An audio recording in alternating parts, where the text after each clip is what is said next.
6:48, we've been following some breaking news overseas for you this morning. This is a look at video from India where police say that many people are feared trapped and killed after part of an overpass under construction collapsed. At least 14 people confirmed dead so far. Efforts are underway to rescue people who may be trapped under the large chunks of concrete and metal debris. Hi, everyone, and good morning. Thanks for waking up with the Valley today. I'm Lisa Bedeau here with Kyle Bosch. We're starting our nonstop news and weather to the top of the hour to help you plan your day. And we start with breaking news overnight. Police are investigating an overnight rollover crash in Moorhead. 2 people were taken to the hospital after a car went off the road in the 400 block of 20th Street North just before midnight. One of the victims had to be cut out of the vehicle. Police say it appears the driver was speeding, hit some railroad tracks, and rolled over at least once. Now, neither person in the car suffered life-threatening injuries, but police say it does appear alcohol played a role in the crash, and charges are possible against the driver. The investigation into the deadly shooting of Fargo police officer Jason Mosier is now closed, and officials have released hundreds of pages of documents explaining what happened that night. According to the report, the shooter, Marcus Schumacher, fired about 30 rounds from inside his house and told police that he was looking for people to shoot and that he expected himself and others to die. One witness says she saw Officer Mosier move to the alley behind a garage during the standoff. She then remembers hearing more gunshots fired, looking out her window, and seeing Officer Mosier fall forward. Dashcam video from Mosier's police car shows the SWAT team's Bearcat arriving about 15 minutes later to get Mosier to the hospital. Witnesses told investigators they could hear officers telling Mosier to hang on and that they would get him out of there. To read the entire report from the North Dakota BCI, just click on this story at valleynewslive.com. Coming up on 6:51 on this Thursday morning, let's get a look at weather and traffic on the one, starting with meteorologist Lisa Green. Good morning. We've got rain showers, snow showers falling in parts of North Dakota, and more of that on the way for later on today. Some of us, though, waking up to a beautiful sunrise into the east. We've got some partly cloudy to mostly cloudy skies and mainly dry conditions there. But out west, of course, that's where the action's happening and where we may be seeing some snow switching over here. Here's a look at our temperatures, too. We're below freezing in a lot of places up in the northeast. Fargo, we're at 33 degrees. Grand Forks, 28. It's milder out west. Devil's Lake may be getting some snow mixed in with that rain, and if you're traveling along Highway 281 this morning, you're going to be running into that precip down through Jamestown and even toward Ellendale. In the Granville area, a report of a half an inch of some snow there between Minot and Devil's Lake. So there's some snow falling and even accumulating in some places just outside of our viewing area, that report taken. So we're looking at some conditions there that are a little bit more on the wintry side. Off to the east again, we're quiet for now, but we may be seeing some rain showers popping up this morning there as well, and especially into the afternoon as we get the heating of the day. That may touch off some areas of rain thanks to the system still hanging around and influencing our weather. So today, mostly cloudy in Fargo. We'll see temperatures rising from the low 30s into the upper 40s. We are seeing a little hint of sunshine, and there may be some points where we're getting sunny conditions. But into the afternoon, we'll see that chance for rain increase with scattered rain showers. Light but breezy, seeing those winds gusting into the 20s and 30s out of the north for later on tonight. So that will continue into the evening hours. We'll get another break during the day tomorrow and cooler weather. A high of 41 degrees with some sun, and then another round of precip moves through, and this one looks like more like snow, and especially for northwest Minnesota, we may get an inch of snow possible, maybe a couple of inches depending, and that will eventually end just in time for the weekend. It's going to be cool, but at least we'll be on the dry side with highs in the 30s and 40s for Saturday and Sunday. Let's check in now with Al for a traffic update. I'll tell you, at least we got a lot of action here on northbound Interstate 29. My goodness, just getting onto I-29 from one of the side roads, 13th Avenue South, for example, is really an adventure. Drive extra carefully this morning. Traffic very heavy northbound I-29. Southbound I-29 is pretty active as well, but not like northbound is.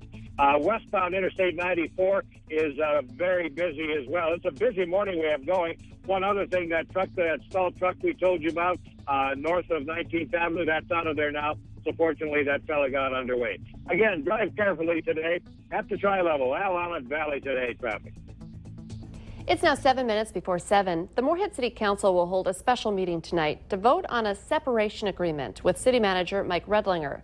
The meeting starts at 5:30 at the Moorhead City Council chambers. The controversy started last week when Councilmember Brenda Elmer called for an unscheduled performance review of Redlinger.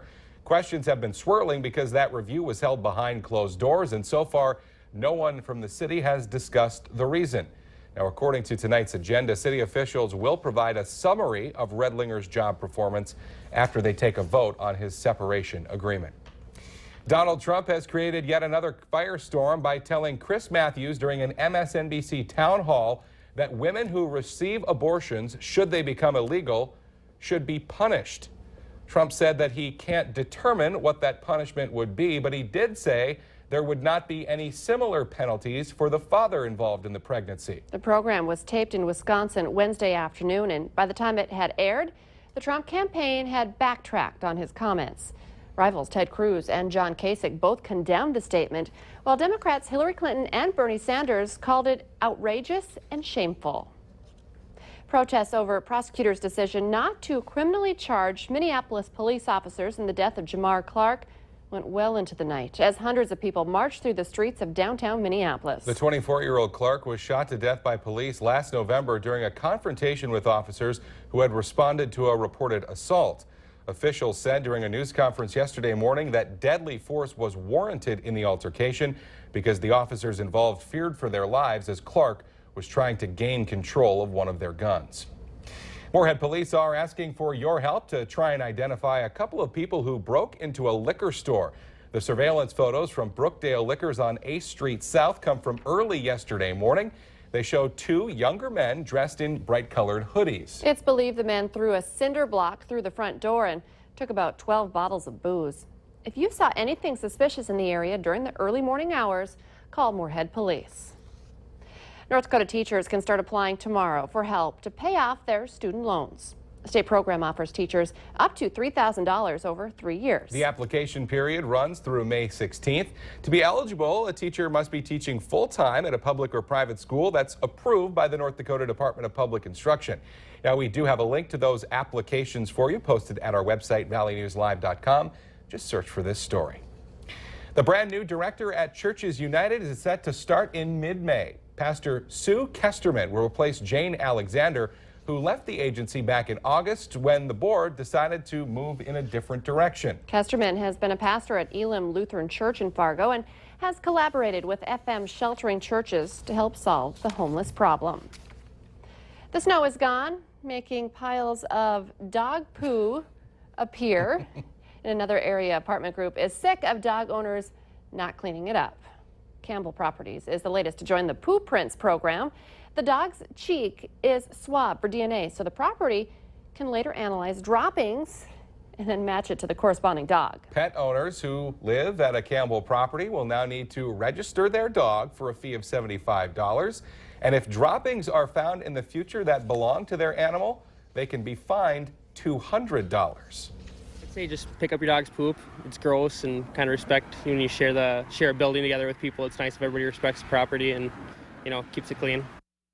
Now, if you do live at any of the Campbell property locations, today is the deadline to bring in your dog to be registered. If you fail to do so, you can be fined or even evicted.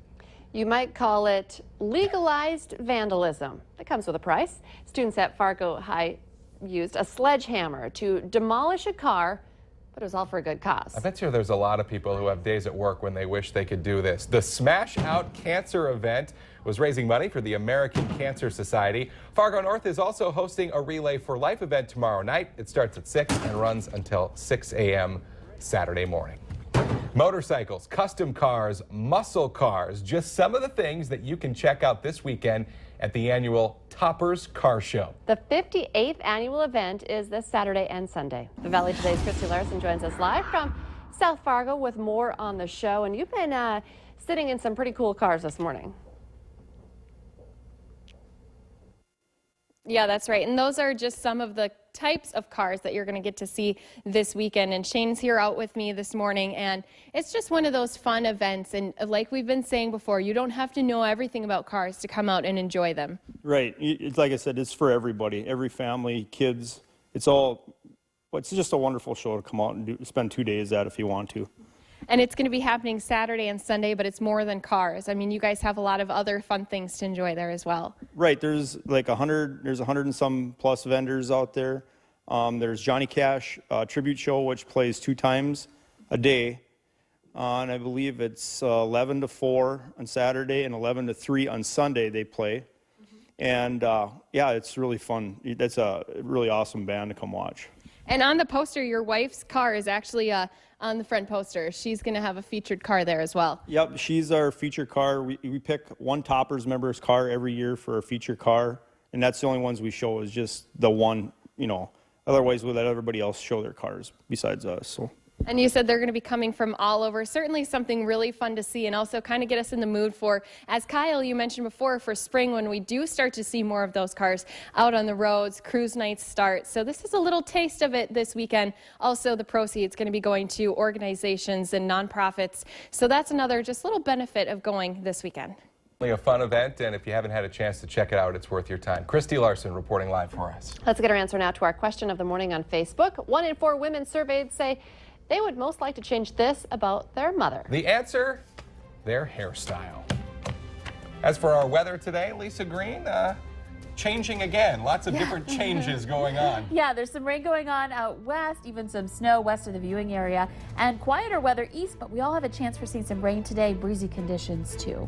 Thanks for waking up with the Valley today. More local news and weather for you right here in just 25 minutes. Have a great Thursday, everybody. We will see you tomorrow morning.